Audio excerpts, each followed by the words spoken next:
What's up, guys? Welcome back to the Overachievers Gaming Podcast, the Marvel Strike Force Insider segment that we produced. Today is Marvel Strike Force Insider segment number 7.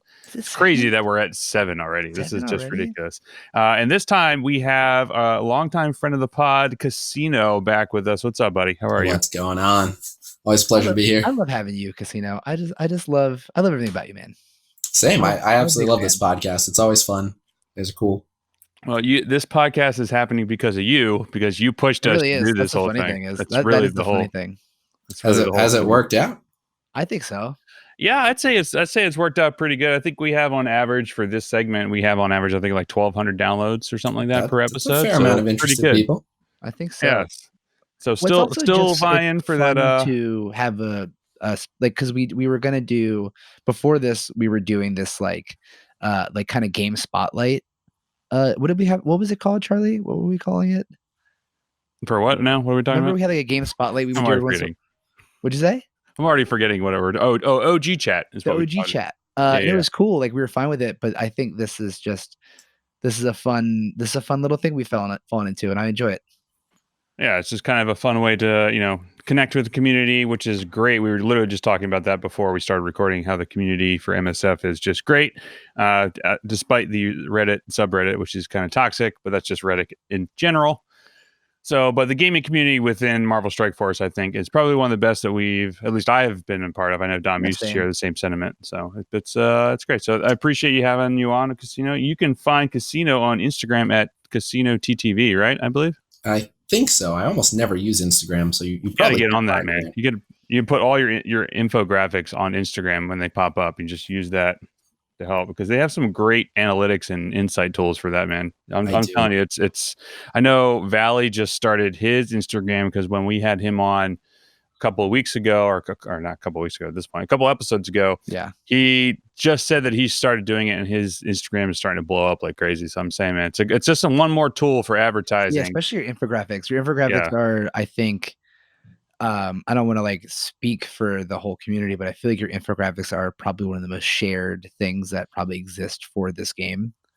So we have all yours pinned in the MCU channels. Nice. Yeah, the demand for them is very high. If I'm 2 days late on a new patch, I get 300 PM. Where's the new graphic? Make a new graphic. Yes, it's not the only thing I do. Right. Yeah. Among other things. But so you can find him on Instagram at KhasinoTTV, and then Twitter is the same, I believe, right? Yes. And then Twitch, obviously, too, the same. And then Twitch, obviously, you can find him streaming every day at 1 p.m. Pacific time at twitch.tv/Khasino. Yeah. KHAS. KHAASINO. I can't. Everyone here better know that spelling. Yeah, everyone. It's the word casino with a KH instead of a C. That's all. Yeah. So there we go. You can find us on Instagram at og.podcast. Our Twitter is overachieversp. Our website is beingoverachiever.com, where you can get this episode and every other episode, plus our main podcast, in which Dom and I talk about video games, what we love about them, what we hate about them, all that fun shit. And we have guests on all the time. Every other episode talking about video games, all that fun stuff. And we have some pretty cool guests. So, which is how we came to talk to Khasino now. Yeah, before we get going, MSF Insight. We got to get you guys. I'll take your words just a sec. We got to get these guys in the Envoy program. If you guys already have 1,200 downloads, I don't know if they do it by likes. You applied for it, Charlie? Didn't you say you're going to? I don't know. I mean, I messaged Cerebro on Discord specifically. It's just like, hey, here's our numbers and whatnot. I haven't heard back, so we haven't heard from them whatsoever. I'm sure even though 1,200 is nice and it's consistent, it's probably still not enough. That's fine. I don't. Well, they don't look for too much. They only want 10,000 YouTube subs, I think, or 75 average concurrent on Twitch. Last I asked, so I can poke them again about it. But yeah, if you guys enjoy this podcast, whatever it is, drop a like, drop a download, give it a rating in whatever store you download it from. But let's get these guys in the Envoy program so they can break some exclusive news. Yes, that would be fun to do.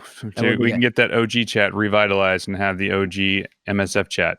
Chat. I feel like if that was the case and there'd be breaking news, I'm sure me and you could hop on real quick on a weeknight or something and drop a line. It doesn't have to be man. Right now it's easy to have a consistent thing where we record on Sundays, have it on Tuesday, but it wouldn't be hard to just be oh shit, you just hear this happen. We're allowed to say it. We don't have to hold NDA stuff. Let's just get together real quick and drop that line. Yeah, I have a podcasting setup at my Brooklyn apartment. So there you go. Hell yeah, that's cool. We'll see. I mean, I'm not opposed to it. That'd be cool, But yeah, it'll be good shit, and I'm looking forward to it. What I'm actually really excited for is there's a lot of stuff that happened since last we recorded 2 weeks ago with Mystic Mac. Man, there's just a ton of stuff that came out. So we'll just kind of go down the list of everything. So first up for stuff that happened immediately.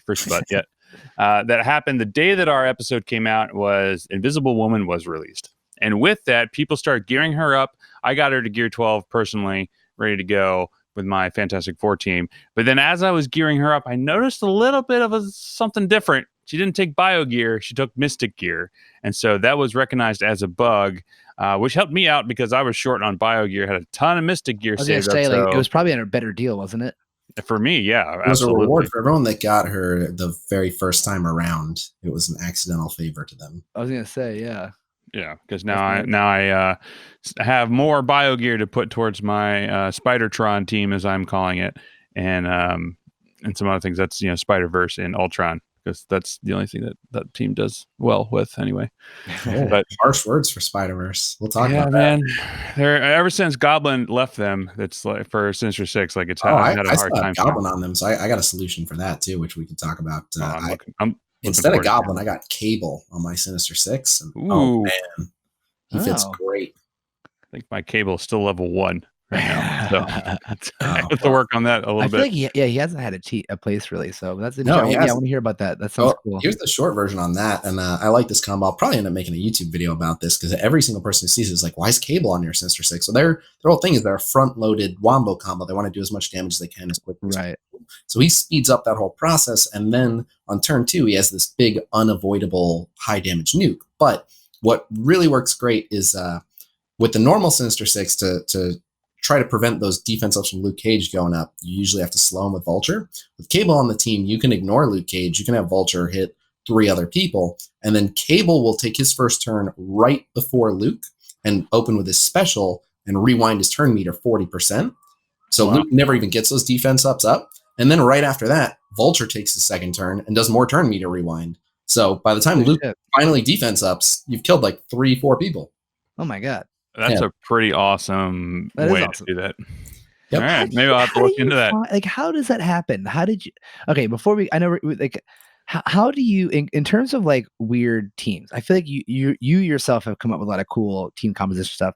How did that come about? How do you think of these? Like, do you just literally just mess around with stuff and then, oh, that worked? Like, yeah, it's a combination of experimentation. Like that one in particular, I didn't immediately think like, oh, this is definitely exactly how that's going to play out. Let's do it. I just thought like, oh, there's some elements here that I like. Let's see how the timings exactly work. It doesn't, if I lose a blitz match, it's not the end of the world. So I kind of try it. But really, I would say that's like my wheelhouse. I love theory crafting. It's why I'm really looking forward to ISO-8. Like building weird, unexpected team comps and breaking the game is what I live for. Sure. And that's why to date, my biggest accomplishment was when they first put out Dark Dimension. When we very first did Enter the Darkness, they had some cheat protection in place that basically said, if someone does an entire Enter the Darkness node in one shot and walks away full health and full cooldowns, they obviously cheated, shut it down. And we figured out a way right away to do that, just to 100-0 on node without cheating, finish with full health and full cooldowns. And the cheat detection crash closed me the first time. And I thought it was just a bug. And I was like, well, we did it once, we can do it again. Did it a second time, it crash closed again. I was like, something's going on here. So we contacted support. And sure enough, Fox6 is like, oh yeah, we just assumed nobody could do that. Oh my God. That's an accomplishment. Right. Yeah. I live for that. It's like, I bet you didn't see this coming. So yeah, I love, for every great idea that I have, you can always tune into the stream and see me be like, I bet Strange is perfect here. And then he like dies immediately. And I'm like, on second thought, don't do that. Well, some of your teams have been really fun. I think the last time we had you on here, you were messing with, and this was a fun one that I don't have them leveled up to try enough yet, but I want to. For defense on war was not Mystic controllers. It was a variation of that, right? A hybrid, the blind team. Yeah. The blind team. Yeah. Like that stuff's wild. they usually get one defensive win every single war, just because people underestimate them. They look at like, oh, just some random cobbled together mystic characters, and people just take in like a just a slightly stronger team, and then they realize what kind of runaround they're getting. Right. Seriously, yeah, to say the least. Hey, you waste one attack. That's sometimes that's all it works out. Like 100%.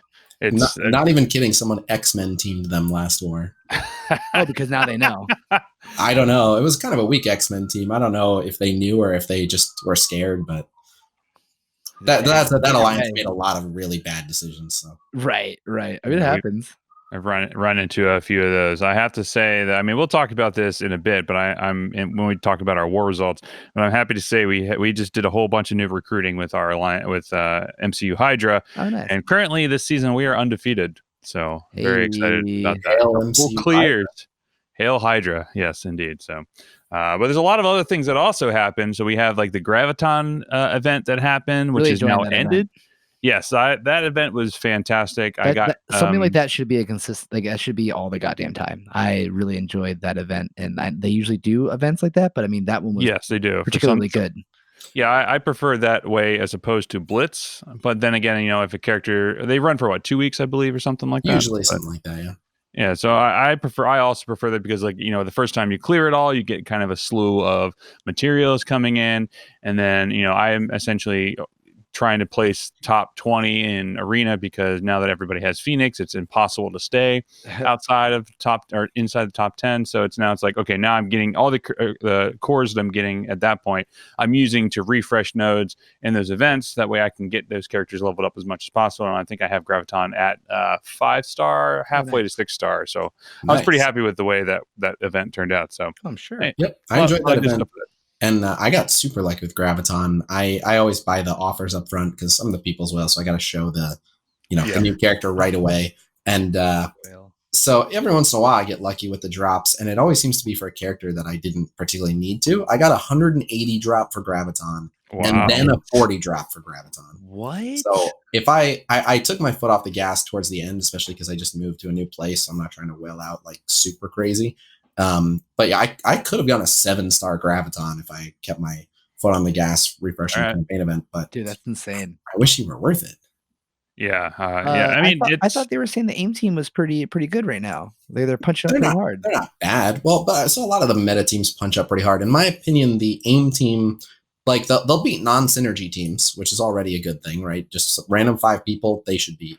But their lane is they are super strong into debuff teams. So Mystics, the Brotherhood, Spider-Verse, they thrive on people who debuff them. So they're counter debuff is what I would call them. But that's where they'll just, I literally punched up like 160k on a Brotherhood on stream earlier. So dang. Wow, that's I'm excited to actually build an AIM team right now. They're currently at like less than 100k for me right now, but I'm stuck in security on the defense right now for my war defense. So it'll actually sucks. Yeah, nightmare. Yeah, it'll be perfect for that. So I'm looking forward to doing more with that. So with that also was the AIM reworks, and there's a bunch of stuff. We're not going to go over the entirety of what happened with the AIM reworks, but AIM got a rework. Makes those characters usable, much like what happened with the Kree rework, which like happened with the Shield rework back in the day. So, I mean, you kind of just gave us your thoughts and opinions on it, but what do you guys think about the AIM rework and how is it affecting you guys? Like, I know what you have, Dom, I haven't built them yet just because I'm like slowly becoming like a medium player at this point. Like my BKT is like 190k.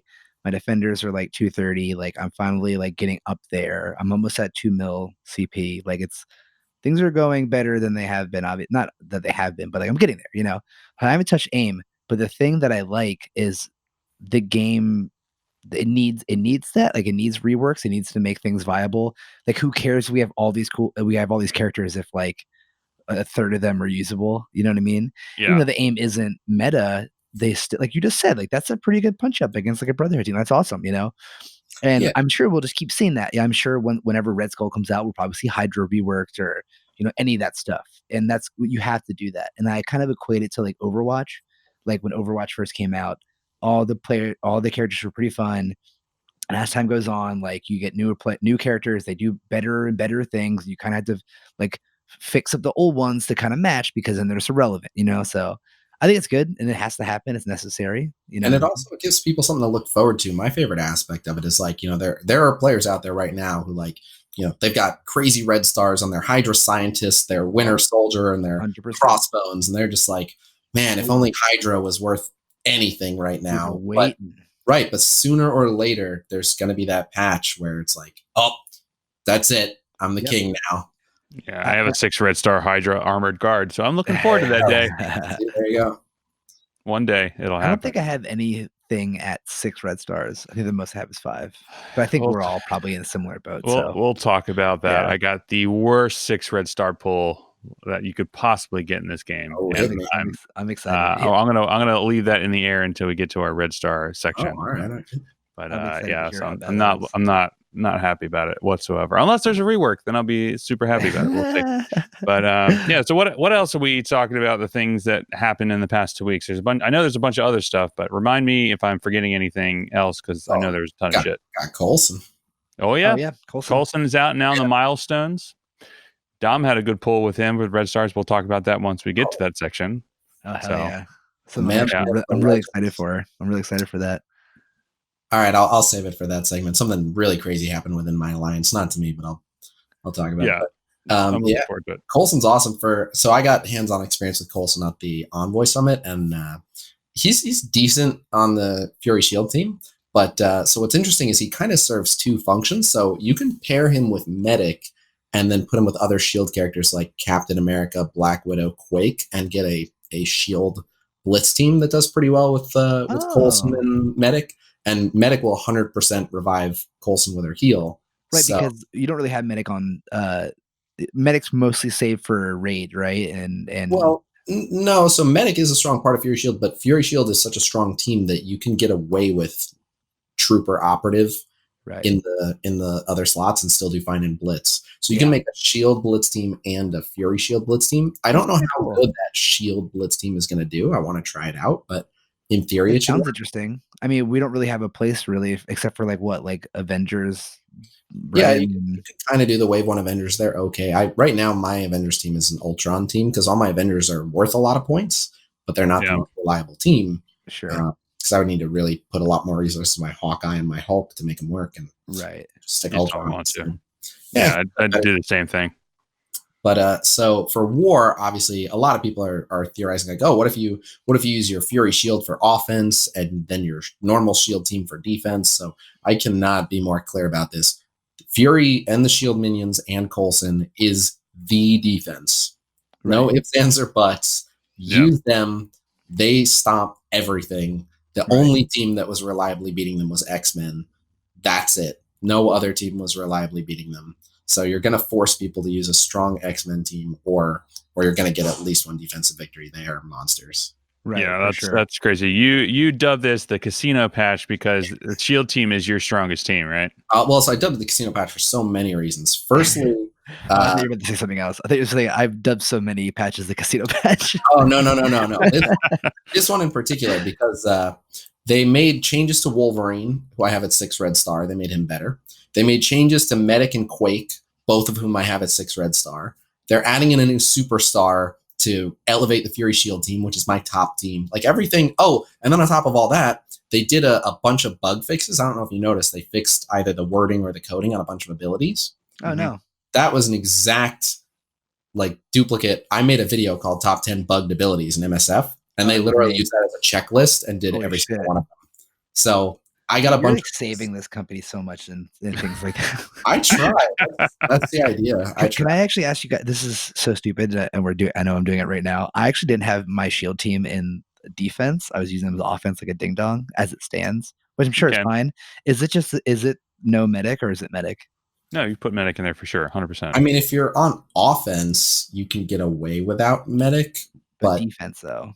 Oh yeah, Medic. So the thing about defense, it depends. I actually leave Trooper off, but it's situational. I think I have mine on offense right now, just because right now there are so many good counters to Fury Shield, and an offense team of 5 people that all take a turn before the enemies even go. In most instances, is very valuable. But as a general rule of thumb, teams that heal are great on defense because as a fight shifts into their favor, they get more and more turns and they can heal up. And if you can not only stomp the enemy team, but then walk away with most people with most of their health back, Right. you're good to go again. For sure. So as a general rule, if the team can heal a good amount, they're probably a defense team. Yeah. Okay, good. Thank you. Perfect. But Fury Shield's a flex team. There's a couple of them, like Wakandans as well. The Wakandans heal a lot, but it's really nice to. Yeah. Yeah, I faced a 420k Wakandan team on Warrior, so that was ridiculous. There's 3 of them had 7 red stars, and that was just insane. Holy crap! That's some money. How'd that go there? Surprisingly, power armor wiped the floor with them. Well, power armor's power armor. They don't mess. Yeah, so my power armor's at 240k right now, and it was like I was like, all right, we're gonna see how this goes, and it was no contest. The only thing that sucked, I got lucky, and everybody targeted someone Vision, and he just dodged everything. So there you go. The one time. So but it's interesting though. So they all picked one target. If they'd done that to anyone else, it could have gone bad. But yeah, if they all target rescue, you're just done. There's no point in doing it. So, but either way, it's fine. So, but all right. So let's anything else that's new for this week that happened? I know we just discussed it literally right before we started rolling, but I totally forgot to write it all down. So no problem. Are you joking? You want to talk about Ultima 7 coming up? About that. If you want to talk about Ghost Rider and Elsa Bloodstone and Strife being data mined. Yeah. How reliable are data mines? So the best way I can explain it is data mines are a representation of what was going to be the case at some point. So they're mostly reliable, but this dev team in particular likes to change their mind on as little as 48 hours notice. They can just completely change their mind on something. Sure. So take it all with a grain of salt, but it's usually a good indication of what's to come. Now there's one aspect of data mines in particular that has been throwing people off, and so I try to clarify this. It's not going to reach everyone, but I'll put it out there. So like when they added Coulson into the game, they programmed in a blitz for Coulson and they programmed in an orb for Coulson. Everyone took this to mean Coulson blitz release confirmed, Coulson orb offers confirmed, and that's not what it means. Whenever they add in a new non-legendary character, they always program in a blitz and program in orbs, because if they want 6 months from now to put him in a blitz or to do some orbs for him, that stuff already exists, rather than having to 6 months later go back and make all this stuff for him.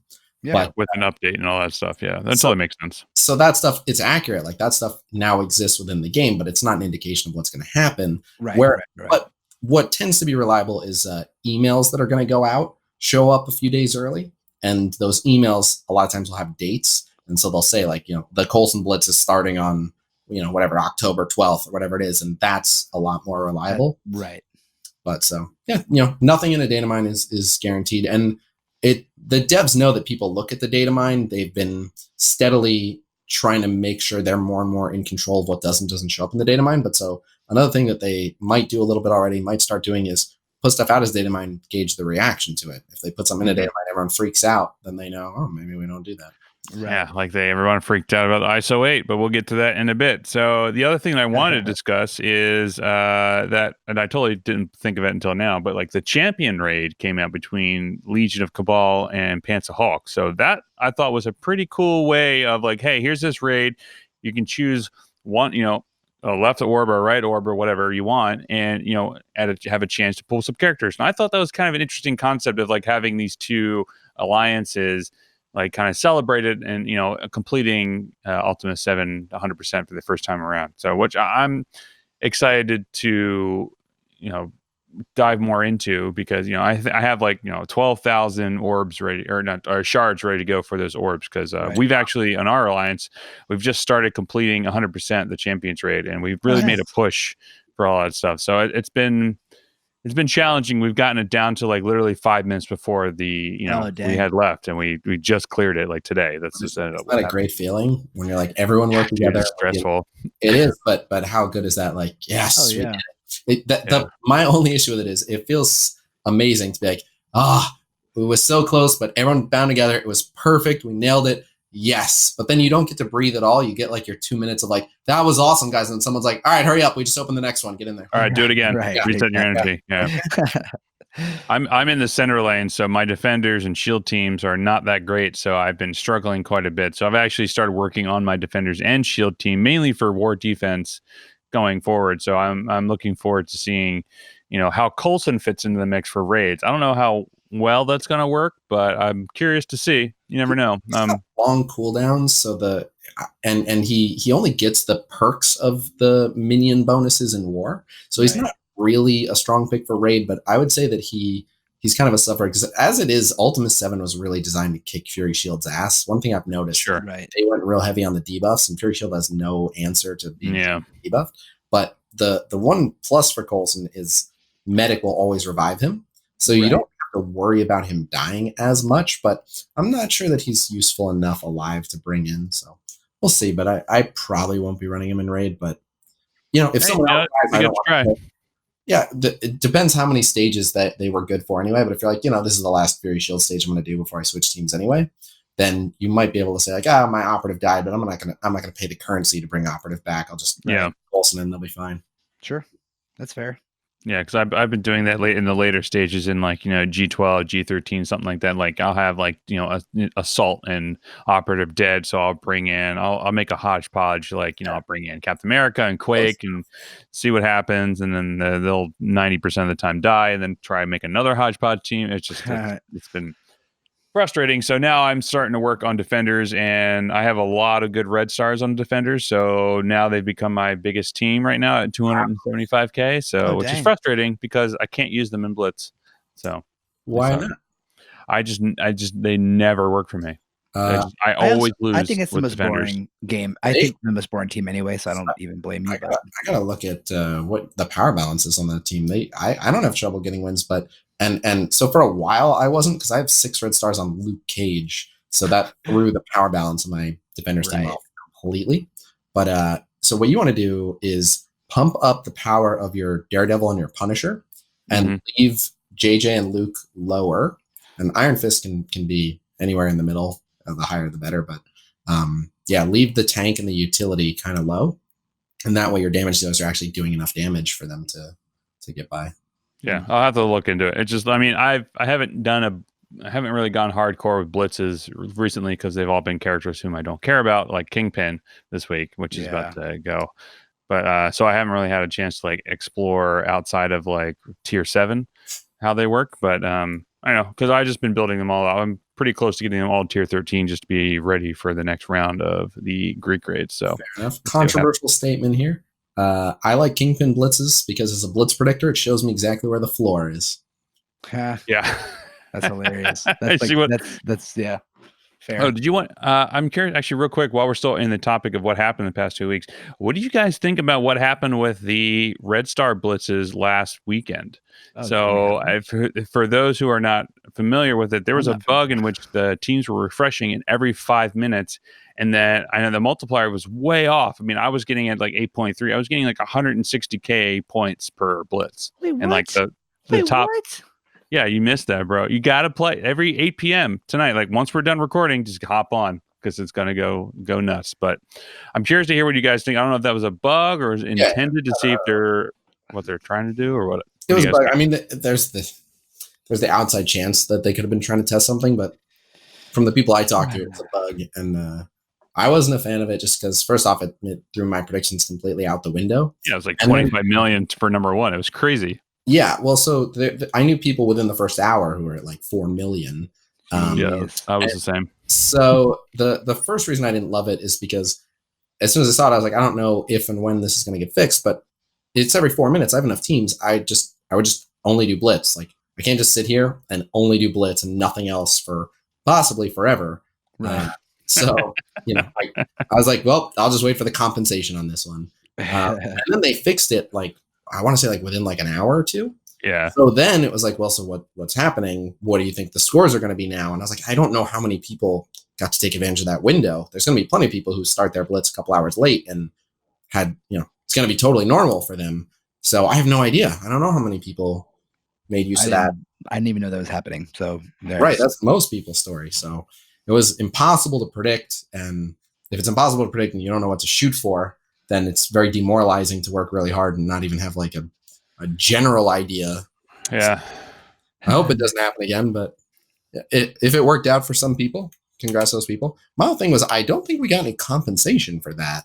No, I don't think so. I don't even think they acknowledged it in anything. No, me either. And that I found that very strange.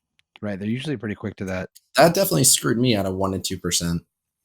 Yeah, I tend to aim for. I think I aim for like 2 million on Red Star and 1.5 million on the premium orb stuff. So I think I was like 4.5 million for Red Star, and I think I was still at like 2 million for premium orb blitz or something like that. So I mean, what I would do is I would switch over from when that happened. Like once my teams were reset, like I would do a Red Star blitz, and then I'd go through my quick lineup, just hit auto and everything, and then I'd switch over to premium and then do auto on that, since they were shared the same cooldowns. But if you did the Red Star blitz, they would reset faster, and then I would just pay the currency to reset them, and it actually worked out pretty well. I hope that, like you said, I hope that doesn't happen again. But you gotta go and deal with the cards. Go with the cards you're dealt. I'll say this: it made getting the milestones very quick and easy. I just milestones. I banged that out in no time. Right. Yeah, I went through like my full one roster, like all 15 teams, and I was like, I looked down at my score. I was like, 1.7 million. What the hell happened? Yeah, I was just like in my top 3. By the time I finished my 3rd team, the first one was ready again. Shit. Yeah, it was crazy. So I was getting lots of points. Lots of craziness. Funny. Who knows if they'll if they have to reset the what's broken this week. X amount of days since last incident kind of thing. That was kind of funny. But anyway, the streamer Tony Scangili has literally the days without incident thing on his stream. Does he? I don't think he's made it past 3 days in a while. Dude, I feel like me and him are tied for the most Italian name in this community. He's pretty Italian. That is very Italian. Hey, Tony Scangili, how you doing? That's a good name. That's you guys should definitely link up. So, all right, we'll continue on. We're going to talk about what's coming up next in Marvel Strike Force. There's a bunch of new things announced and teased and data mined and all that sort of stuff. But officially announced was Ultima 7 coming back. I don't know if that's coming back next week or the following week or anything like that. I assume it's theorizing after the reset right here. Yeah, really? So that's what I'm thinking. Or Tuesday. So yeah, it could be either. I don't know. We'll see. But the thing that I know a lot of people are excited for, but I really just don't give a shit about is Ghost Rider is coming out. Oh, how dare you! Why don't you care? On the 12th. I just don't. She's never been a thing for me. I don't know. I'll say the same, but real quick, there's currently a line, Cosmic Ghost Rider, where Frank Castle becomes Ghost Rider and then becomes a Herald of Galactus. It's like an alternate timeline thing. Yeah, it's so I didn't good. read comics. So I know it's okay, and I was never a Ghost Rider fan either. But this line is really fun. Like having that is really fun. But I digress. I feel you. Yeah, the whole growing up conservative Christian. Oh yeah, you couldn't having somebody with Hellfire. You couldn't read that shit. That and Spawn. Yeah, no, couldn't. Oh, Spawn is awesome. But anyway, I know I love Spawn now. I'm just saying, like growing up, I couldn't. His parents would not touch get anywhere. I was never a huge fan of Ghost Rider's lore. I always thought it was like just a little bit tacky because, like, if you see like a biker in real life and he's like, I like black leather and chains and flaming skulls, you're like, all right, dude.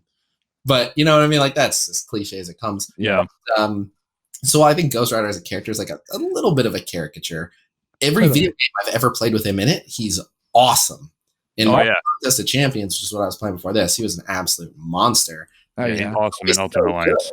So, and I like any character that's super duper popular, they're not going to make crappy. What I mean? So, like we got Beast coming out. Like he's fairly popular. Cyclops coming out. They're not going to suck. They're too popular to be terrible. The characters that they'll make like questionable, like random Spider-Man villains. So there's no way Ghost Rider's not going to be awesome. So that's what I'm looking forward to. Yeah, I'm excited to see the kit reveals in the future and seeing how that all plays out. I mean, we kind of got a tease with the Facebook thing, with what the descriptions are, but nothing that really tells like the specific numbers. So. Yeah, so we'll see in the coming weeks what that happens. Actually, not even that. A week from now is when we'll be able to get his orbs out the gate, and then there's an event or something like that, right? Is the Halloween orb? According to the data mine, the Halloween event stuff starts on like the 12th, and then the actual milestones that are going to drop the orbs he's featured in are on the 17th. So my guess is that the earliest we'd start seeing his offers are like the 12th, which is less than a week. But it could be as late as the 17th. But either way, not too far away.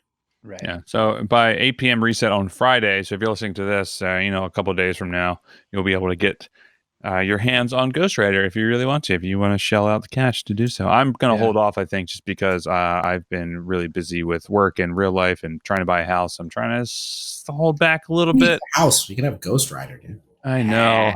I have actually. I'll have this. I don't know if I've said this already, but I haven't spent money in the game in, I don't know, probably like a month and a half, 2 months. Yeah, but how you doing? What'd you say? Watching too much Whale Wars. Yeah.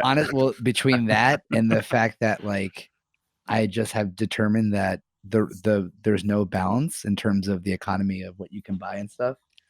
Like for instance, I just got the newest expansion for Destiny 2, Shadowkeep, $60 for the deluxe edition. You get you get all 4 season or you get the season pass, which gets you all 4 of the content releases over the next couple, however long it is. You get all this shit. You get the game, you get the full DLC, and that was $60, right? That's a lot for $60. I just real quick, I have the game open already, so I have to load up. We're gonna do this. We are gonna do this. We are gonna do this. $15 for 40 Kree Royal Guard shards. $15 for 1 million gold. Like $30 for 50 America Chavez and some garbage gears. 2,000 orb pieces that gives you 1 orb. Like you know what I mean? Like that's just not. That's not realistic. A lot of the offers are not a good return on your investment, but then every once in a while they surprise me. Like every once in a while, like there was that vulture for $2. Yeah. Remember that? Great. Oh, those are great. Yeah, those are instant buys. But the recent one where I was like, oh, this is pretty good. They had a couple. So they had 5 gold orbs for $5. That was good. Like even that.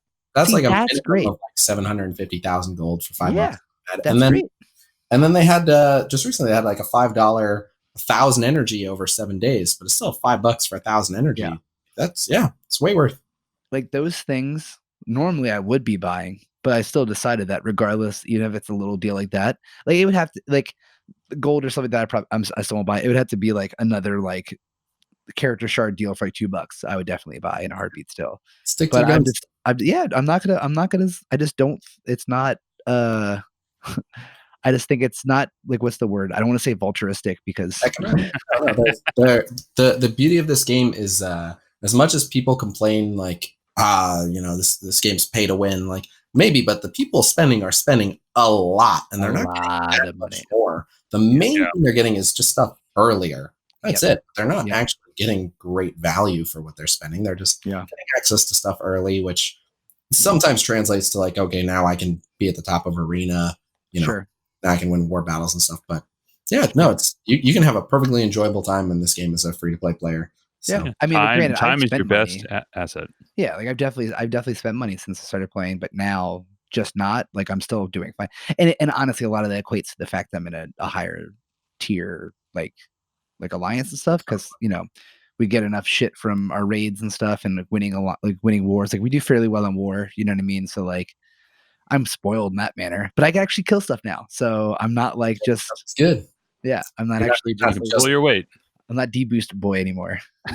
That's the best situation you can get in. If you're trying to get stronger the quickest, join an alliance that's willing to carry you. You want to be towards the bottom. Now, don't it's a bad habit as soon as you get kind of strong to immediately jump ship.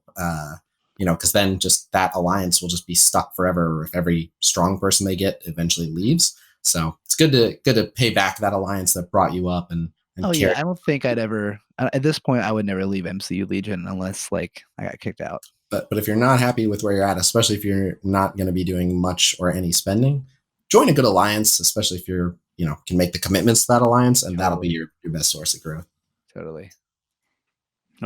Going forward with the continuing of the what's coming next. Oh, also ISO-8. America Chavez. Oh yeah, America Chavez is coming on Monday. So by the time you hear this podcast, like that blitz will be out, and I'm actually excited because I have her at 4 stars, 4 red stars. So. Yeah, same. Yeah, I'm so excited to actually get her to that. She's so slow because she only has like that one node, and we just got that one node. Yeah, we just got that node, so I'm excited to continue on with that. But I really want to talk about ISO-8 and everything. Yeah, I think Khasino's the only person that likes it. I seem to be one of the only people that like it, but I like it a lot. I think it's a good idea. Yeah. I think it's a welcome change and just adds a bunch of different customization to theory crafting and how you want to build your teams out. And I really think is what it comes down to because Right. in Marvel Ultimate Alliance 3, they have ISO-8 in there, and I'm gonna guess it's gonna be around the same idea that they have. Like you can have like Right. plus resistance, you can have plus damage, you can have plus, you know, whatever the hell you want, and then you can really tweak your characters to how you want those characters to play. So if you want a pure like if you want your Brotherhood team to really have an increase to bleed damage or something like that, you could build that way, and then you have a super strong team that like if they hit one tick of bleed, they're all fucked, and then you're good. Or you can have like super resistance teams, like you on war defense if you really want to. That like you can't put any sort of status effects on them whatsoever. It just adds a lot of theory crafting and makes it so your teams are your own. That's how I feel about it, which is interesting. Right. Not everything's going to be the one, the sure to win team or whatever with ISO-8. I mean, I'm sure there's going to be a few of those. Oh, totally. But at the same time, it's like you can counter teams that have all plus damage with plus resist or plus defense or plus armor or whatever. So I'm curious to see what happens in it. But we only know a little bit about what's coming with it from the release of the whatever Fox Next has put out there. We don't know a timetable yet.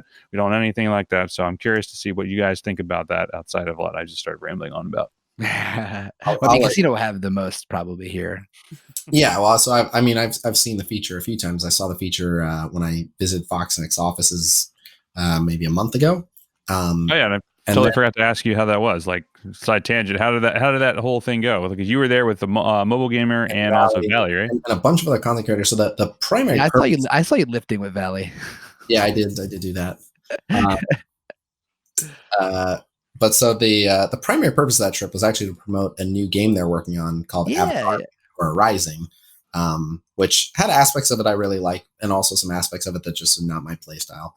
But I'll probably make a little bit of content for that as it gets closer to the global launch. Yeah, I'm interested. I'm curious. It's surprisingly like the gameplay and stuff, like totally bug free from what we saw, like really smooth, really well done. Like the game looks great, and Avatar, like that was what I was most skeptical of. I was like, the gameplay looks really good. I don't know how much interest there is in Avatar as a franchise. Seriously. And so the first is they said like, oh, we did a bunch of testing, and it's like latent, like people aren't actively looking for Avatar stuff, but people weren't, that didn't turn them off of the game. Right. They were like, oh, Avatar. Ugh.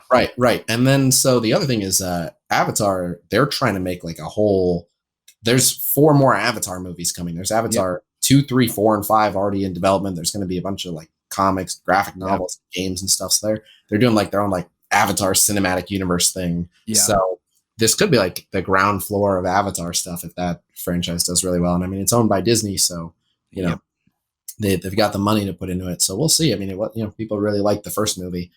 So I was surprised. I expected it to be just like a big, who cares? But it was fun. It was really well done. So we'll see. But that was the main purpose of it. It wasn't that much about Marvel Strike Force, but we got to see some upcoming Marvel Strike Force. I really enjoyed talking to a lot of the people that made the kits and stuff like that. I got to grill them about little specifics and what were you going for here and how do you think about this when you make it. I'm actually curious, like in terms of that, like how much are these people comic people, or do they have like the resident like comic lore guy that's like, all right, this kit should be like this or something? I don't know. Like, in my experience, about 50-50. About half of them are these big Marvel nerds, and the other half are like, I don't know any of these characters. When I go home, I watch CSI or whatever. But no, there's plenty of people in there, and so that's ironically one of the most common like pieces of feedback that people think they need to PM me. Like I do occasionally talk to the devs for one reason or another, and for some reason people think they need to message me, and they'll be like, hey, Khasino, just real quick, I want to tell you, man, the next time you talk to devs, you should tell them to think about adding Iceman. Like, dude, that's so funny. They don't need to hear that from me. They have you don't have the text messaging going on with like all the devs right now? No, but even if I did, the whole thing is like there are huge Marvel fans there. Yeah. They have like a list of like 300 characters they want to add. Oh, of course. I think keeping certain characters from not being in the game quite yet has nothing to do with like, oh, we didn't even think of Iceman. Totally. Like, no, they all, there's so many people pushing for various Marvel characters. Oh, of course. they can only put out so many. But so you don't have to PM me and be like, hey, you should recommend this character to the devs. They know lots of Marvel characters. And if you really are messaging me like, hey, I've got a Marvel character that the devs probably wouldn't have heard about. They only appeared in issue 7 from 1946. Like, well, then you know what? That character is probably not a very high priority for them. Exactly. Everyone's going to go, who? Iceman's a founding member of the X-Men. Like, of course, at one point we'll see X-Men. We're going to see, that's the thing. We're going to see every single person that's been a goddamn X-Men. We're going to see every person that's probably been an Avenger. Eventually. We're gonna probably like start seeing like the Shi'ar Empire. We're gonna start because it's a giant universe. It's massive. It's insane.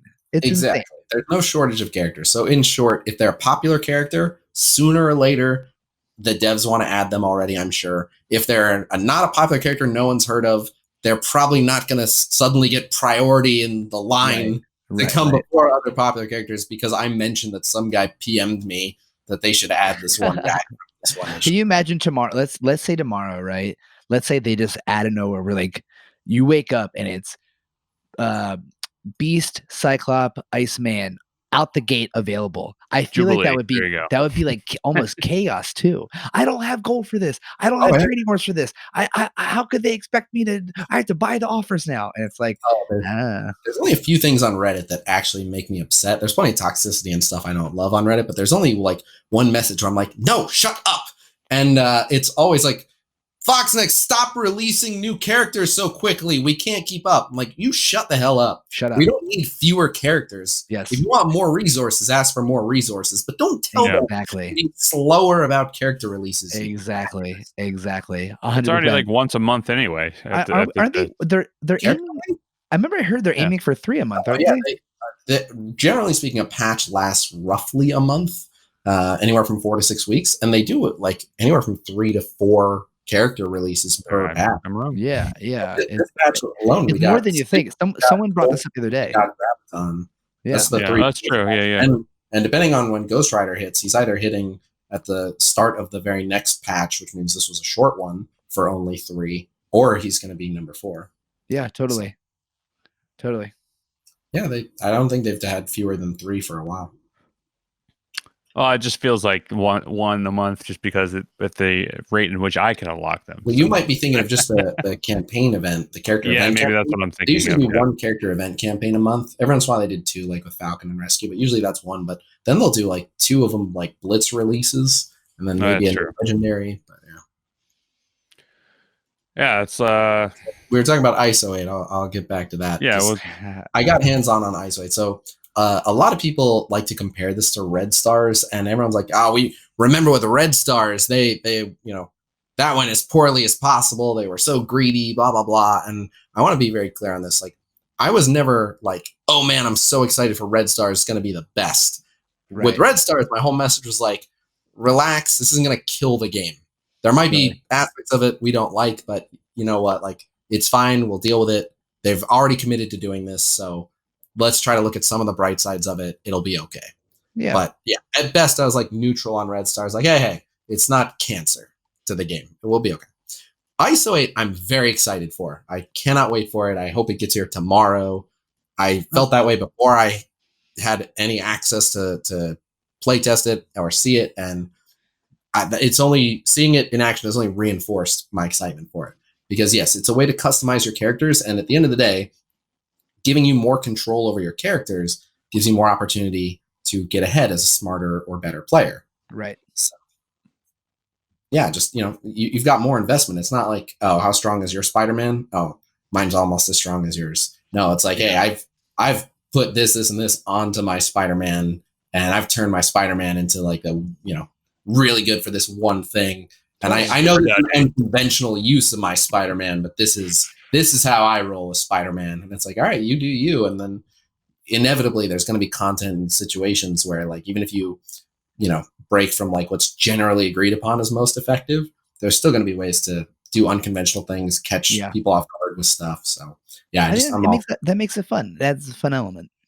Yep. Yeah, that's what I think when people aren't really focusing on that aspect of like just making it fun, and that's what it should be. Well, the Games should be problem is, fun. realistically, we're gonna see. I don't want to say this will be exploited, but ISO-8 will probably be monetized, obviously, like to Right. buy it and stuff. And like, yeah, but like the reality is that we play a mobile game and they need to make money to continue. Oh They yeah. don't have the luxury of it being a $60 game and then an expansion later on, blah blah blah. You know what I mean? Like, Yeah. That's I It's part of understand the how. business model. But so I will say this because people the main concerns from people are how RNG is it, how pay to win is it, and right. I totally completely understand everyone who's like, I don't love anything that introduces more RNG. I don't love anything that introduces more opportunity for people to spend to get ahead. But the two main things to look at are firstly, everything in this game has RNG. So, if RNG were a deal breaker for you, you wouldn't be here. Like everything from your shard drops to, you name it, there's tons of RNG. And while there is RNG involved in ISO-8, it's not a lot. I think the RNG is very reasonable. There's layers of RNG, but ultimately, like the main thing people worry about is like it being red stars where you have no control over what you end up with.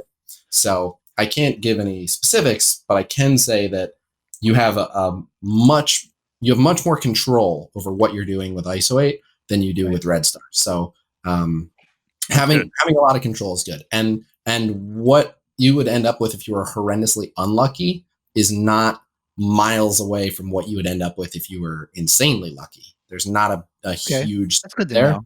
Yeah, if you have average luck, I don't feel like it's certainly not insurmountable to go from average luck to beating the guy who had the best luck ever. You're still going to want what the guy with the best luck ever has, but it's not like not going to be the end of the world. It's not. You have 2 red stars on your Phoenix and he has 7. Pack it up. You're done here. Right. Not insurmountable at all. So that's on RNG. It's not 0% RNG, but I think it's very reasonable. And then the same thing with the spending.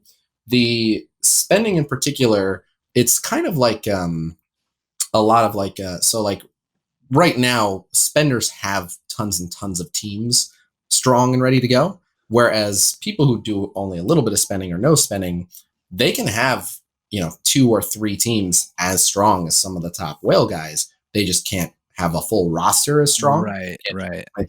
So it's going to be a lot of the same with ISO-8 where it's not like just someone will just always be so much stronger than you. They'll just have more options. That's fair. For more stuff, but it's not even that much. And I mean, who knows? This is still all subject to change. This has just been my impression of what we've seen.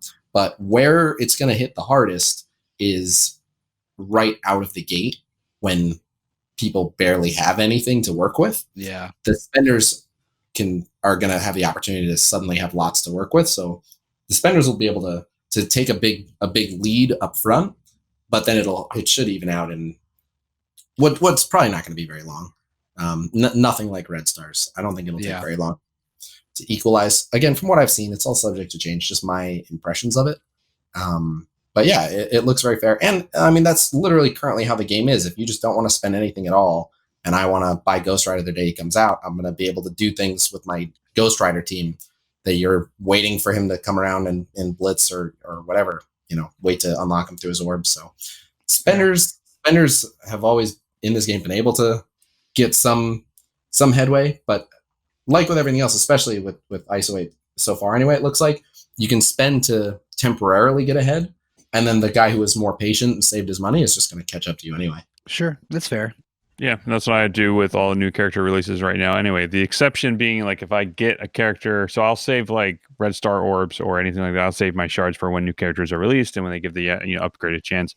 And I tend to just wait until a new character comes out, where he or she is farmable and whatnot. But like if I pull like a 4 red star or higher, that tends to be when I pull the trigger on buying an offer or something like that, just to be able to get them to 4 yellow stars, because then that unlocks their true potential and whatnot. So that's the goal and the means in which I set myself. So like that happened with Graviton, where like I pulled a 4 red star for him and I bought one offer for $25, and I was like, you know what, I'm going to do that. That's all I'm going to stop. I'm not going to do anything else, and I'll play the campaign out. And I got him halfway to 6 red stars. No, 6 stars. So I'm that's kind of what I'm going with right now. in terms of that. So I mean, it's fair. Just set limits. That's all you really need to do. Like, I'll probably, if there's offers for Coulson, I might get it, considering 100% going to have to buy offers for Coulson because like he's too important on war defense. I don't know if good offers for him. We might be. Was it because of the milestones? I mean, he, like Captain Marvel didn't have any offers until way. That's true. That's a good point. Yeah.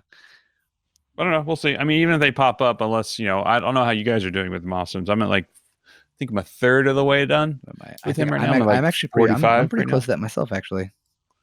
So I've saved up a bunch of gold now and energy so and whatnot. My gold orbs. It's like I don't want to jinx my, like, I don't have any wood really, but like I hit 3 mils in a row. I hate you so much. That's pretty nuts. I don't know the statistical odds for that, but like it's low. Like low. Dude, I've been dumping my gold. I know I should save it probably, but I've just been I just get my teams up, Get your teams to 71. That was the other thing that I totally bypassed was that level 75 is now been announced. So there's that. That's a slow process. That I'm 71 and I spend quite a bit more than most people. It's not a big difference now. I'm also 71. I'm as good as Khasino confirmed. You all heard it here. There you go. Heard it here first. Get on my level. Oh, you're here. All right. There we go. All right. I'll see myself out for that one.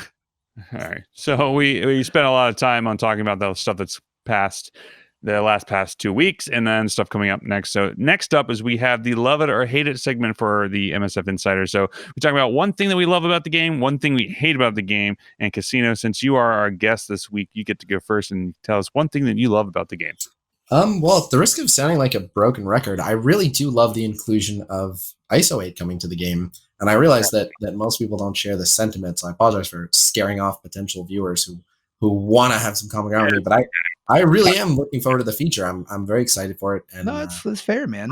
I love customization. More than anything, you were saying like, oh, how do you come up with these weird, interesting teams? ISO-8 is just going to give me more opportunity to come up with weird, interesting, like, well, this wouldn't normally work, but if you run these mods, like one thing in particular I'm thinking, and I don't know what stats will and won't be modified by ISO-8. They have a big list of things they're considering, and they may add it and they may not. But so, like, let's say that if crit is one of them, I'm looking forward to like, all right, would it be better to have crit chance or crit damage on Killmonger? If you could give Killmonger more crit chance, and then maybe it would make sense to run him with Iron Man for even more crit chance. If you had a Killmonger that was like always a 50% crit, you'd be lighting people up. Yeah, I want to try weird stuff like that. So love the inclusion of customization. Bring it on. And then hate it. We'll get that in a second. We'll let you think about it. So Dom, what do you like about the game right now? Or love about the game right now? I actually don't. The problem I have right now is I don't have anything new that I love about it.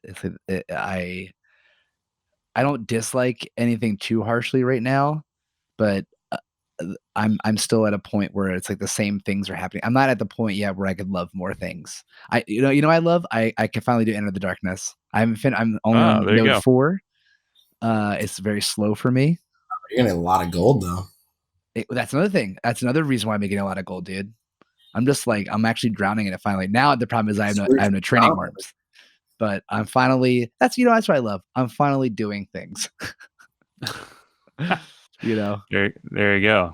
Finally getting to the point where you're getting to what everyone else is has already done and completed. But it's a slow burn. It's a slow burn. So you do that, and then you'll do Fear the Darkness to get Ultron, and you get. It's a big deal. Yeah, it's true. Well, I mean, I'm like having trouble at node 4 right now, so it's gonna take a bit to get through this. But whatever. I'm glad it's not like. It's not timed, right? I get to go at my leisure, so that's nice at least. Yeah, exactly. It would be boring if there was all this build up and then you just did it in a day. You're like, huh. Right? Yeah, for sure.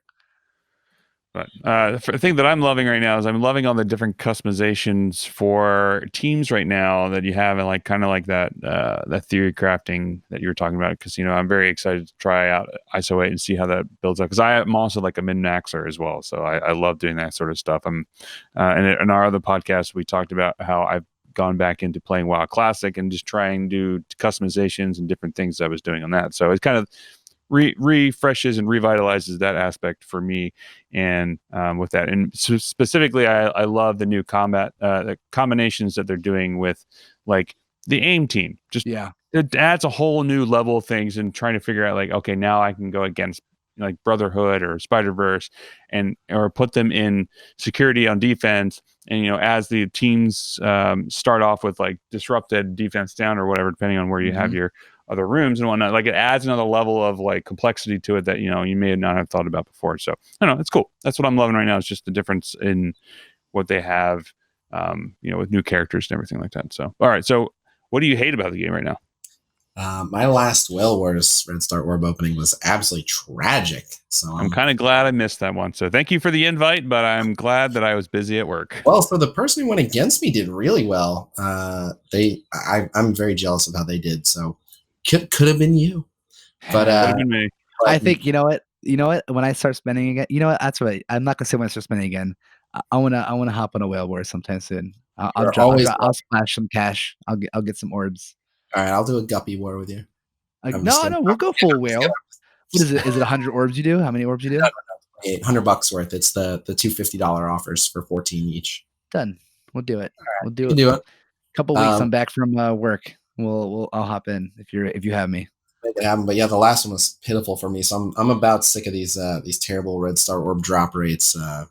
I'm over it. I'd been saying for a while, like, yeah, they're gonna give us more and more red stars. They're gonna start giving us more promotion credits, and they have, but they're going too slow for my liking. So slow, dude. Yeah, like a year. I think I've been pretty patient with this feature. Like, all right, let's get a move on. I've been stuck with everyone at like 4 red star for a while now. True. So true. And especially if they're bringing in a new mode, it's time to loosen up on red stars. If we're bringing 100%. In. So 100%. Yeah, and adding more characters, because now they're just diluting the pool in which you can pull from now, and then a whole bunch of new things too. And like who's vital to what team? Yeah, it's gonna be crazy. All right, Dom, what do you hate about the game right now? The subreddit. That's fair. The damn dude. Fair enough. Like I say it all the time that we're lucky that we have such a cool community, and like. Dude, I hit the stream button and I automatically have 10 people looking, which is like for me is nice. And it usually gets up to 30. Like it's cool. Like, dope alliances. Like, we've had a slew of people on this podcast like that do dope shit like you, Khasino. Like it's awesome. All that's cool. But man, you go to that subreddit and like, obviously we were saying this before we started recording, like that's kind of Reddit in general. But you would just think that we are just in a nuclear wasteland of shit. This game is just like the post-apocalyptic scene when Sarah Connor is looking at the playground holding the fence and she just is lit up on fire. That's like what you would think we're playing. It's so crazy though. And so many people think that Reddit represents everyone's views, but it's like, obviously Reddit doesn't represent everyone's views. If you just read Reddit, it's like, 80% of the people are super unhappy, miserable, can't wait to quit. It's like, okay, but that's obviously not the game. The game's actually growing. Player base is measurably growing. So it's just mind blowing. Like you're all having a terrible time. I think what it is just the people who are having fun are afraid to say anything. Oh, dude, right? Fun. They would be ruined. They would be They would be tarred and feathered. Yeah, I mean, every time that I post this, even podcast, you, I'm sure. Even every time I post this podcast on the subreddit, it gets like downvoted to hell. Yeah, like how dare you have fun? Yeah, don't you enjoy yourself? No one cares that you're trying to do something you enjoy. Khasino, were you our first guest on not on our regular podcast, but on this, the Insider? I don't remember. It was Shane. Shane was the first. Oh, you're the second. I think whatever you were on first. I remember, Charlie, you posted it, and some comment was like, "Oh, you need Khasino to have a like your podcast actually grow or something." And I was like dude, what? Yeah. It's nice enough that he comes on, but like, come on, man, relax. When people say stuff like that, I would just respond like, "Yep, that's exactly it." Like, because people will paid him. I slid into his DMs and sent him money. It's a bribe. No, people will point out things, and like obviously that wasn't an instance of like you need Khasino on to grow, but people will point stuff out like it's like, aha, we've discovered your nefarious scheme, and so like I'll do something, and they're like, oh, you just did that for views. I'm like, yeah, that's my job. I do want views. I don't do everything only for views, but I will occasionally do things for views because they're good for me. People do something like, oh, you only did that because it made you a bunch of money. Like, what's your point? You don't like money? I do. Like, I hope you did that. I hope you made money doing that stuff. Yeah. Yeah. So I want you to That's the whole point continue. of doing it. yeah, so people have this thing like, oh, you said Khasino on to grow. Like, okay, yeah. Was that the only reason? No, but of course we want to grow. What do we? No, nobody watches this. We posted it here to tell you stay clear of our content. Like, Hey, Khasino, thanks for helping us grow, by the way. Hey, I support. But Marvel Strike Force really like changed my life completely. This community has the fact that I'm in a new place right now was only possible because of this game, and so like I feel like I owe the community massively because it's improved my life. So anytime I can help any other content creators in the community, I'm like, let me know how I can help, whatever I can do for it. If you need graphics, if I can appear on your stuff, anything, shout outs, just everyone should have the opportunity that I do to put their stuff out there and let people have fun and enjoy it. Oh yeah. Oh, we very much appreciate it. So for my thing that I hate, I'm actually curious what you got going on you hate right now. It's still the same from last time. You can't. No. You make me change it. You have to change it too. Damn it! I have to think. See, exactly. All right, say something else. I'll think about it. What? That's not how this works. All right. What was your last thing? What was the thing from last time? I will have to say that I will hate that I'm hating. It's a love and a hate relationship. I'm hating the RNG element in raids because I know that they slightly tweak the raid, so like every couple days or something that gets slightly harder. Because there's definitely been times where I've like, okay, I can clear this node no problem on auto, and then like if I clear it on auto, all of a sudden like my characters just have the the worst luck in the world, and all of a sudden like my 275k defenders team can't beat a single node in the Champions 4, and I have to spend credits now to do it all of a sudden because it was just terrible. So that's what I'm just hating right now. So, but that's RNG in general. So, but, yeah. I didn't catch what you said, Khasino. What'd you say? That'll teach you to auto. Yeah, exactly. Well, there's times with my job where it's like, okay, I can I don't have time to sit there all the time and do the raids, but like I'll auto and blitz pretty consistently. So you got to take those bathroom breaks, and you got to develop a fake smoking habit. Just buy one of those vape pens that you never actually vape. Just go stand around the corner and do your raid nodes. Yeah, that's hilarious. I do vaping of water. Yeah, there we go. Yeah, water vape while doing Marvel Strike Force. Other people get paid to give themselves cancer. You can do it with a vape and water. Yeah, that's fair. Yeah, well, we'll see. Well, I can barely leave set as it is to go pee, let alone do anything else. But I get those blitz runs in either way. So I mean, it's not if they're hogging up that much of your time, at least they're giving you enough money to make up for it. Buying very true. That's very true. But all right. So in this segment that I'm looking forward to talking about, and I'm curious to see how you guys did this past week or two, is with red stars. So what did you guys pull with red stars? Khasino, since you just did a Whale Wars video, I don't know if that video is out now or if it'll be out by the time we release this. It's out. It's out and it's sad. So I'm going to do a two-part on this because right around 2 weeks ago, I think it was a little bit less than 2 weeks ago, I got probably my favorite red star pull yet. So I had something really good, and then since then it's just been all a dumpster fire. So I'll start with the dumpster fire, and we'll go backwards and on the good note. But so I just did the Whale Wars for Coulson, and it was a disaster. I got absolutely nothing good. I got all dupe frags. I got way fewer dupe frags even than the person I was going against, who also got a bunch of upgrades. And then it went to the elite round, and in my one elite, I upgraded some red stars on a Hydra minion. So nice. That was my Whale Wars. And it was for Coulson. I was so excited for Coulson. I ended up with a whopping total of 2 red stars for Coulson from that. So sad life. Now you and me both. For what it's worth, I got the 5 free red star orbs from the calendar, and I got a 4 red for Coulson. And I was like, oh, thank goodness. That's at least some consultation. Right. Yeah, that's enough. But so going back maybe like a week and a half, I got one amazing pull that I just love every time I use it. I got a 6 red star pyro. Oh, nice. Huge, dude. Huge stuff. It is fantastic. I see what you said there. Torches. Ooh. Yeah, I have pyro at 5 red stars, and he just destroys as well. So I'm very excited. Hell yeah. For that, because that's great. So Dom, what did you pull? I heard you had some good luck. I had a 5 red star Coulson out the bat. I hate you so much. Right out the bat. I'm like, that's what I was saying. Like, if anything there's any kind of deal with him, I'm gonna get him. And you're getting all that gold. You're doing Enter the Darkness at the right time, so you can progress on his milestones. Well, now that I actually have gold, I'm running out of training ability mats. Yeah, dude, how could I can't win, man. Just save those cores and start buying some training. Because I also started dumping into my power armor too. So like I have a 5 red star Iron Man. I can finally get that now because it's permanent. I know a lot of people are upset about that, whatever, but I think it's good for the game. Yeah, I have 100k power armor now, slowly building that up for war, But yeah, that 5-star Coulson though, yeah, I can't wait. Yeah, it'll be good for war defense. So anything else? Or is that the main thing? That was it. That was it. Everything else is garbage. So I have a big long list for this week because I saved 14 Elite 4 orbs. Holy. I saved 75 regular red star orbs for Invisible Woman. It's just like, I'm very patient. I'm fine with waiting. And when the character that comes up. Yeah. So I saved a bunch of orbs ready to go for Invisible Woman.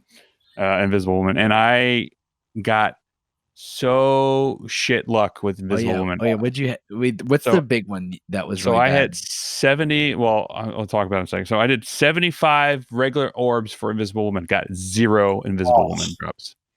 I opened up all 14 of my Elite 4 orbs, got 0 Invisible Woman. I said fuck it and bought both offers and said, okay, I got 28 more chances. No Invisible Woman offers. So with that, I was able to get a couple more Elite 4 orbs. This a Foxnex executive is beating off. Yes, exactly. But the good thing is I got a 5 red star. I got a 5 red star Vision. I got a 5 red star Nick Fury. I got a 5 red star somebody else that I pulled for it too. Okay, I can't remember. Okay. But anyway, it really increased my teams quite a bit, and I'm very happy with the outcome of it. Yeah, those are just like, okay, you just spent a bunch of money. Here you go. But the one thing that I got, which I was not happy about, and this is where it's going, is so I have. I'm gonna give you guys a guess. I'll give you guys each one guess of what I pulled. So Dom, I'll let you guess what I had. That was I'll say that I had him or her at 5 red stars, and now I upgraded to 6 red stars, so it's even worse. What do you think? Is it a minion or is it? No, it's a regular character. Yondu? No. What do you think, Khasino? My Hail Mary. Let's go Night Nurse. Oh, that would have been good. That would have actually been good, but no, it's even worse. I pulled a 6 red star Kingpin. Which is unfortunate because it does not benefit him whatsoever at all. So I wish it did. But, if you have more, makes more annoying. This is more likely they'll time out trying to kill him. Dude, that's not bad. But I mean, I ended up using Kingpin on a Brotherhood team on offense, which ends up lets me use survive Menardian teams a lot better because the defense up helps Pyro stay alive, and then the bleeds really hit hard, and then I wait for Pyro's bleed on turn 2 after Groot has already cleansed one. I know you were doing a Spidertron team. Let me make a suggestion for you. Sure. Swap those. Ultron really benefits from the buffs, being with Kingpin, plus he's a villain, so he gets called for assists, as do all of the Ultron bots. And from your Spidertron team, put Venom on the Brotherhood. Not only will he spread all the Pyro and Sabretooth bleeds, he will ability block the Groot, cleanse. Whoa, huge.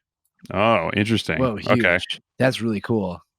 We're gonna talk more about that. Imagine like all the Ultron bots being adding into that assist. Assist, and then like some of them assist give an energy, some of them rewind turn meter. Yeah. Oh wow! All right, I might switch that up for one of my defense teams, and that might be ridiculous, be crazy. But yeah, so that's what I pulled: 6 red star Kingpin. He's still sitting at 5 yellow stars right now because I cannot bring myself to do it. But I will do it. Actually, the reset just happened, so we'll spend the 250k gold and get him up to 6 red stars. But anyway, felt bad, man, but that's what it was. That's what it is. That's thick boy now, though. Thick boy, 2 C's. Thick boy. Still no 7 red stars for me. When you get ISO-8, assuming you can modify health, just go all in. Just make him a mountain, dude. Yeah, right? Make him. I'm already not looking forward to the tanks. We'll see. Oh yeah, come ISO-8. It's gonna be insane. Continuing on, we have war results this week. How are you guys doing for war results? Or I wanted to give a shout out. They're not on this call, but it's so ridiculous. I have to call attention to it. So there's someone in my alliance whose name since they started the game has been Phil Coulson. Like that's been their player name. Nice. They pulled a 7 red star Agent Coulson. What? Oh my God. Yeah. That had to be Fox Next, like doing something right. I don't know, but man, if anyone deserved it, our alliance chat was flipping out. Everyone was like, "Are you serious?" This guy's been saying for like the last year and a half, "I hope Phil comes to the game. I love Phil Coulson. I hope we get him." When they found out he was coming, like, "Oh yeah, I'm gonna whale out for this guy. I can't wait." The 7-star Agent Coulson is so ridiculous. Good Oh, for him. fantastic! Well, good luck beating him. Yeah, Seriously. I'm very happy he's in my alliance, and Dude, seriously. he can skip a week of raids. I'm not kicking him. There you go. Inactive for 14 days. Hopefully not. Yeah, don't do that. Anyway, so how are you guys doing for war results this week? Dom, or I'm sorry, Khasino, go ahead. We're doing good. We have kind of settled in. We intentionally do a 4-2. So we'll win 2 and we'll throw 1 to save resources. So yeah, we've just been steadily winning 2 and losing 1, and just we can do that very reliably. So Nice. That's a good. I hadn't thought about doing it. Is that mainly just to keep that 50% win ratio? It's more than it's 2-1. So Well, slightly more. So yeah, we're steadily growing. So that guarantees us 1 to 2% in war season. And I think we can sometimes get a top 50 finish with that. And then so every once in a while we'll run into like one of the wars we're supposed to take off where it's like, oh, this enemy's so far below us, or they're having an off war too, and it's still competitive. But just basically throwing the 1 allows us to still farm stuff in the Blitz store and save up enough resources that we can make sure we win the 2 we care about. And so as long as we're always those 2 wins, we're slowly progressing towards the higher new war league. So that's interesting. I'll have to bring that up to our leadership, because right now, I know I'm going to skip you for a hot second, Dom, and say that we are currently undefeated right now in this war season, and we are top 20 right now. So I'm excited for that. So, but I hadn't considered the throwing 1 to save resources. So maybe I'll bring that up to see if they'll go for it. One more from the Blitz store. I would want to go like try hard for every single war, every single season, but the only way to do that is with spending, and you definitely don't get any Blitz store farming. Like people would literally have to buy the Blitz store offers. Even if you just blitzed your ass off, you would still have to pay cores to refresh the Blitz store to get them. And we, a lot of times we'll go up against like a top 25 ranked alliance, and those guys just spend every single time. So we can't like mostly spend against them. It's like, look, either we're all going in, we're all going hard, or don't worry about it. Yeah. And people can't afford to all go in and all go hard every war, which I think is one of the main flaws with Alliance War. Not to get too philosophical here, I'll let you guys get back on point, but I wish there was an Alliance War system where we didn't have to intentionally take losses. That doesn't feel good. Yeah, no, I agree. I think that it should be plentiful with with the resources that you have, not necessarily have to go crazy with it, or just get rid of boosts. Just saying. Dom, how'd you do this week in war? Oh, good. We went 2-1. It was nice. We lost by a very small bit. And on Friday, which is our down day, we realized that like they were like kind of a similar like alliance to us, but it was probably their down day too. So we just tried like the littlest bit and we beat them, which was like Hooray. We only beat them by like seriously 25 points, but it was like all hands on deck at the end. Like, oh yeah, go. Like, and like, it was like, all right, it's our down day, but whatever, we're doing it. And we did it. We won today by literally, I think 30 seconds. We full cleared then 30 seconds before they cleared us. So it was crazy. So, but yeah, that's fun when those times happen. Alliance Wars sure sucks being on the losing end of them though. Yeah, right. It does. Yeah, and we've been on the losing end of that so many times until we just did a whole bunch of recruiting and got a lot of people who are making the pushes in the beginning, which I feel like is like it's super important. Two attacks. That's all you need. I feel like in the beginning. Still, one more thing. My officers are going to be pissed at me for giving away too much of our war strategy, but a little thing that we do, which also works really well, is we will intentionally leave like one room or one battle in each room untouched with like 6 rooms left. And so the enemy looks like they're like 200 points ahead. And so there doesn't feel like this urgent, like, we got to do something. Oh my God, it's brilliant. And when the new energy hits over, we just blow everything at once. And by the time they get the alert, like, hey, you guys are behind, like, no, it's over. Brilliant. No, that's good. Brilliant. Oh yeah, my God. we leave 2 rooms just so we can see what's left if there's no surprises. Because sometimes we'll find like, here are the Ultron rooms and whatnot. So. Oh yeah. So see, for us here, the Ultron rooms is every freaking room. Welcome to the flight. Here's an Ultron room. Yeah. So all right. So Dami's going to get some food. It'll be all right. So luckily, we're at the point now on which I just ask you about the some team advice and your favorite characters. So what team advice can you give the listeners if they're listening? If they have any questions? I mean, I don't need to see the questions. I don't know. I got lots of team advice, but just like just a quick one team advice that you think would be interesting. Like if it's worth it, work on keeping your characters all the same level ish, whatever, or work on aim because they're great, or it's just one thing. Well, so I will give this advice. Then I've given this advice before, but if you're a new listener, general blitz balancing advice, like I had mentioned about your defenders team earlier, you want to keep your tanks as low as possible, and people who just do utility, like just healing or just buffs, debuffs, they need to be a little bit stronger to have the focus. But like, if a character's there just to do positive buffs like Shuri, they can be lower power as well. Where you want to really raise the power is your damage dealers, because in blitz, when you're trying to punch up, it doesn't matter how strong someone is if they're there to apply defense up. Defense up is the same strength whether it was given by someone huge or someone small. And a tank just needs to be able to eat 8 shots in the face and not die. So as long as your tank isn't paper thin, it doesn't matter whether they can eat 8 shots or 28 shots. If your damage dealers die, you're screwed anyway. So you need to make those turns where your tank's buying you time count. So put more resources in your damage dealers, and then generally speaking, you can have like the safest spread, and it's different for everyone's roster power. But so for me, at like a high end team, I would say that like the most comfortable spread for me is like the tank at like 40k and a damage dealer at like 60k, and everyone else somewhere in between. Maybe a second damage dealer up there, but any more than that, and someone's too weak. But yeah, like a 2-to-1 power difference between the bottom and top, as long as it's aligned correctly, is a great idea for blitz. You'll win more matches. So. Yeah, cool. Fair. That's great. And then, what's your favorite character in the game right now? Even though we haven't seen Ghost Rider's full kit, can I say Ghost Rider just because? Yeah, sure, absolutely. Or you know what? I'll go Coulson. He's in the game. Let's go Coulson. Final answer. Final answer. You don't want to switch it out to somebody who hasn't come out yet? No, stick with Coulson. You get a Coulson, great. And the reason behind it is just because he's going to be a monster on war defense. Yeah. Just he's a fun addition to already my strongest team, and his kid is a lot of fun. He does some cool stuff, and on Alliance War defense, he's just going to instantly murder someone before you can do or say anything about it. Yeah, right, I'm excited to see how that works. It's going to take multiple teams to clear that a shield team out. I'll tell you how it is. They open up. They all have immunity. You can't do anything to them. They all get this giant health boost from him, and then right away he picks the person with the highest damage on your team. So it's either Rocket or Pyro or War Machine, and then he offense ups everyone. Calls 2 offense up people, and he calls the people with the highest damage on your team. So he's calling your heaviest hitters with offense up. Oh, and he strips all the buffs off that person too. So like, let's say War Machine loses his defense up. Then everyone gets offense up, and the 2 hardest hitters. Oh, and then he puts defense down and taunt on them. So they get defense down. God.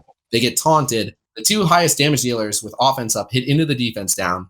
And if the person is somehow still standing, Coulson does his AoE with offense up. And if the person is somehow still standing, they have a taunt on them. So whoever goes next just shoots them in the face anyway.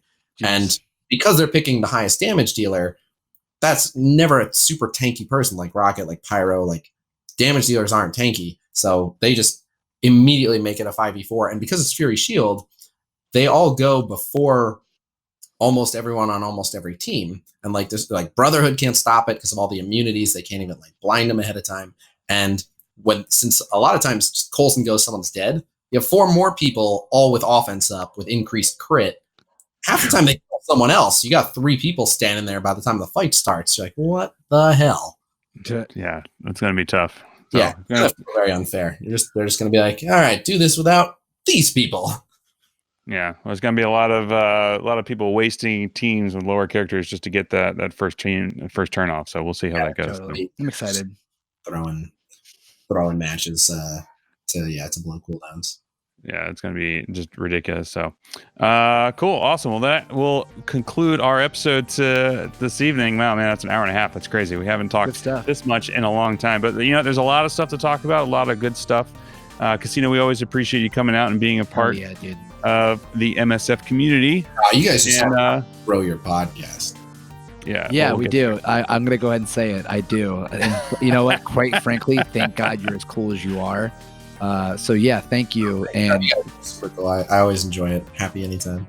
Yeah, man. So thank you very much. You can find Khasino streaming every day at 1 p.m. Pacific time. That's 4 p.m. Eastern time on Twitch at twitch.tv/Khasino. We'll put a link in the description below. And thanks, man. Anything else you want to say to the listeners out there? The people? Well harder, everybody.